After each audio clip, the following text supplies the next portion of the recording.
नमस्कार दोस्तों, आज फिर आपका स्वागत है क्राउन इमिग्रेशन के यूट्यूब चैनल पर। तो आज की वीडियो है MBBS in Schengen and European country, उसके बारे में डिस्कस करूंगा।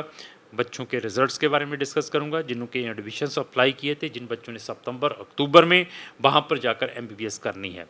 तो सबसे पहले मैं ये बता दूं कि हमारे पास जो स्टूडेंट्स एट रिस्क के स्टूडेंट्स हैं हंगरी में, जिन्होंने अपना हंगेरियन स्टाइपेंड स्टेपेंडियन में अप्लाई किया था, उनमें से हमारे सब बच्चों के रिज़ल्ट्स आ गए हैं। सबको वहाँ पर स्कॉलरशिप ग्रांट हुई है।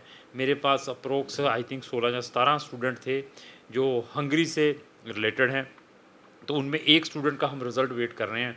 तो कुछ बच्चों का उन्होंने एंट्रेंस एग्ज़ाम लिया, कुछ बच्चों का विदाउट एंट्रेंस एग्ज़ाम भी उन्होंने उनको ये ग्रांट किया है। ये एमबीबीएस वाले बच्चे जो कि इफेक्टेड थे यूक्रेन से। तो जो बच्चे ऑलरेडी ट्रांसफ़र चाहते हैं, यूक्रेन से इफेक्टेड हैं, तो उनके लिए स्टिल हमारे पास पोलैंड, रोमानिया, बुल्गारिया, ये यूरोपियन और शेंगन कंट्री, यहाँ पर ऑप्शंस हैं अगर आप फ़ीस अफोर्ड कर सकते हैं। इसके अलावा भी छोटी कंट्रीज़ तो है ही है, रशिया जैसी हो गई, कजाकिस्तान जैसी, बेलारूस जैसी, ऐसी कंट्रीज़ में तो मिल ही जाएगा जब आप मुझे बताएंगे। लेकिन शेंगन या यूरोपियन कंट्रीज़ में जाना, ये 3 कंट्रीज़ के ऑप्शंस हम आपको प्रोवाइड कर सकते हैं। तो ये तो हो गया इसका। चेक रिपब्लिक के अंदर भी हमने बच्चों के एडमिशन्स डाले थे। मेरे जो बच्चे थे आई थिंक 6 या 7 बच्चों का एडमिशन्स ऑलरेडी कन्फर्म्ड हो चुका है। उनके सारे डॉक्यूमेंट भी अब अरेंज हो चुके हैं, वहाँ पर उन्होंने फ़ीसें भी ट्रांसफ़र कर दी हैं। और उनमें से मैंने 3 या 4 बच्चों की वीज़ा अपॉइंटमेंट भी ऑर्गेनाइज़ कर दी है।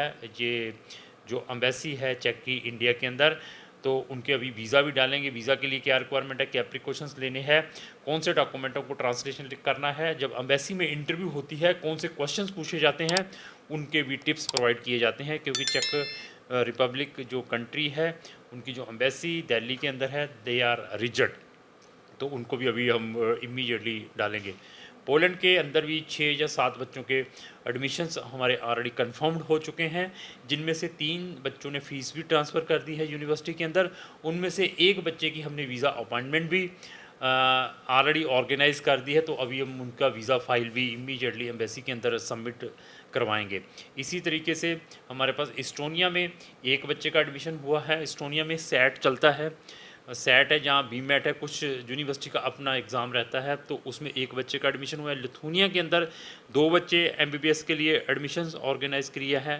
तो लाटविया में डाला था लेकिन बच्चे की सिलेक्शन नहीं हो पाई। उन्होंने आई थिंक कोई मैथ इंट्रोड्यूस कर दिया 12th में, जो यूनिवर्सिटी में डाला था, दैट रीज़न ही कुड नॉट सेलेक्ट देयर। इसी तरीके से मेरे पास ग्रीस के 2 एमबीबीएस के बच्चे सेलेक्ट हुए हैं, जिन्होंने हमारे थ्रू अप्लाई किया था। रोमानिया के हमारे पास नंबर ऑफ़ एप्लीकेशन चल रही हैं। आई थिंक 8-10 बच्चों के एडमिशन्स ऑलरेडी कंफर्म्ड हो चुके हैं। 15 से 20 बच्चों की एप्लीकेशंस ऑलरेडी हमने डाली हुई हैं, तो उनके भी इमीडिएटली रिजल्ट्स आ जाएंगे। आने के बाद उनकी फ़ीसें ट्रांसफ़र करके उनके भी वीज़ाज़ अप्लाई करेंगे। जिन बच्चों के रिज़ल्ट आ चुके हैं, जिनको ग्रीन सिग्नल मिल चुका है, उनकी यूनिवर्सिटीज़ ने, रोमानिया की यूनिवर्सिटीज़ ने उनके इन्विटेशन मिनिस्ट्री ऑफ एजुकेशन में अप्लाई कर दिए हैं। वो इन्विटेशन जब अप्रूव्ड हो जाएंगे, हमारे पास आएंगे, then there after we can apply the visa from here in India. तो स्लोवाकिया में मैंने 2-2 एप्लीकेशंस डाली हुई हैं, लेकिन स्टिल उनके कोई रिज़ल्ट्स नहीं आए हैं। तो इटली का तो नंबर ऑफ़ एप्लीकेशंस पड़ी हैं आईमेट एग्ज़ाम्स के लिए, नंबर ऑफ़ 25-26 एप्लीकेशन मेरे पास चल रही हैं, तो वो सारी की सारी हमने डाली हुई हैं। इसके अलावा भी एमबीबीएस के लिए 8-10 बच्चे जो करियाने वाली कंट्री हैं, छोटी-छोटी प्रमोटेड कंट्री है, कोई रशिया के लिए इंटरेस्टेड, कजाकिस्तान के लिए भी इंटरेस्टेड है, उनको फैक्ट भी बताया है, तब भी हमारे साथ रजिस्टर्ड है कि हमने काम आपके थ्रू ही करना है, क्योंकि हमारे अंदर 100% ट्रांसपेरेंसी है। ये जितने भी मैंने एडमिशन्स ऑर्गेनाइज़ किए हैं, सिर्फ 15 से 20-20 हज़ार रुपया एडवांस लेकर ही किए हैं। बाकी हमारी अनदर जो फर्स्ट हमारी पेमेंट रहेगी वीज़ा के बाद में रहेगी। तो छोटी-छोटी कंट्री के नाम, एमबीबीएस के नाम पे बच्चों से 50-50 हज़ार रुपया, लाख-लाख रुपया लेकर सिर्फ एडमिशन वीज़ा के नाम पे ले लेते हैं। लेकिन हमारी फिर बता दिया फ़ीस है जब आपका वीज़ा आ जाएगा। आपने एमबीबीएस करनी है, आपका टेस्ट क्या है, आप मुझे बताइए, उसके बाद वी कैन सजेस्ट कि आपको क्या करना चाहिए। पीजी किस वे से कर सकते हैं, फ़ॉरेन पीजी एमडीएमएस किस वे से कर सकते हैं, उसकी भी मैंने एक कंप्रहेंसिव वीडियो डाली थी। लाइव डिस्कशन किया था कि पीजी एमडी और एमएस के लिए कितने प्रिकॉशंस लेने पड़ते हैं, किस वे से कर सकते हैं।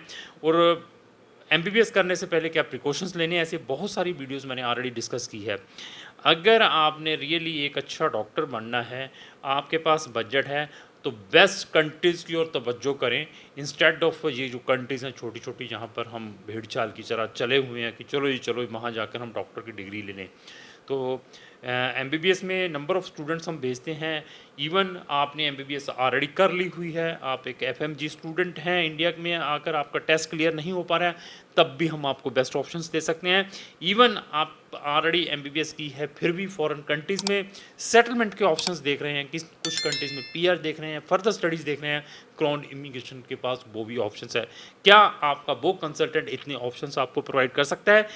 आपके फ़ॉरेन जाने के बाद अपने पेरेंट्स को वहाँ पर सेटलमेंट चाहते हैं, वहाँ पर टूरिज़्म के लिए बुलाना चाहते हैं, उसमें भी हम आपके पास आपकी हेल्प कर सकते हैं। क्राउन इमिग्रेशन के पास 60 कंट्रीज़ 60 कंट्रीज़ के एमबीबीएस के ऑप्शंस हैं। डिपेंड आपकी प्रोफाइल, आपका टेस्ट क्या है, उसके अकॉर्डिंग हम आपको सजेस्ट कर सकते हैं। तो स्टिल अभी भी कुछ कंट्रीज़ के ऑप्शंस अवेलेबल हैं शेंगन और यूरोपियन में, अगर आपने एमबीबीएस करनी है। मैंने फिर बता दिया, अगर आपने अच्छी कंट्रीज़ में एमबीबीएस करनी है, 6 महीने से लेकर 12 महीने पहले हमसे संपर्क करना पड़ेगा। छोटी-छोटी कंट्री में जब मर्ज़ी चले जाओ, दे आर नॉट बॉदर्ड। तो लेकिन बेस्ट कंट्री में जाना है तो आपको इतना आपके पास टाइम होना चाहिए, ताकि हम आपका प्रॉपर कंट्रीज़ में एडमिशंस डालें। इन कंट्रीज़ में एडमिशन लेने के लिए they have the different type of criteria. Some countries are giving the admissions on the basis of your grading in 12th और 10th। कुछ कंट्रीज़ में, कुछ यूनिवर्सिटीज़ में they are taking their own level entrance exam, university का entrance exams होता है। कुछ countries international medical exam test लेती हैं, जैसे मैं एग्जांपल्स देता हूँ, आईमेट हो गया, यूकैट हो गया, बीमेट हो गया, जेमसेट्स हो गए, इस टाइप के एग्ज़ाम्स लेती हैं। डिपेंड आप कौन सी कंट्री में एमबीबीएस करना चाहते हैं। तो एमबीबीएस से रिलेटेड अगर आपकी कोई भी क्वेरी है, तो हमारे जितने भी नंबर हमारे स्क्रीन के ऊपर मेंशन किए हैं, वहाँ पर आप मुझे टेक्स्ट मैसेज भेज सकते हैं, तो आपको हम इमीडिएटली आपके बजट, आपके परसेंटेज देखने के बाद सजेस्ट कर सकते हैं कौन सी कंट्री आपके लिए बेटर है। क्राउन इमिग्रेशन इस टाइप की इन्फॉर्मेटिव वीडियो डेली अपने सोशल मीडिया पर अपलोड करती रहती है, और आप चाहते हैं व्हाट्सएप पर वीडियो में अपने सोशल मीडिया पर अपलोड करूँ, तो सबसे पहले आप तक है, आपको हमारे जितने भी सोशल मीडिया इनको इमीडिएटली फॉलो करना पड़ेगा। तो लास्ट में मेरी यही रिक्वेस्ट है, अगर आपको जो मेरी वीडियो अच्छी लगी, उसको लाइक शेयर करना ना भूलें। Thank you.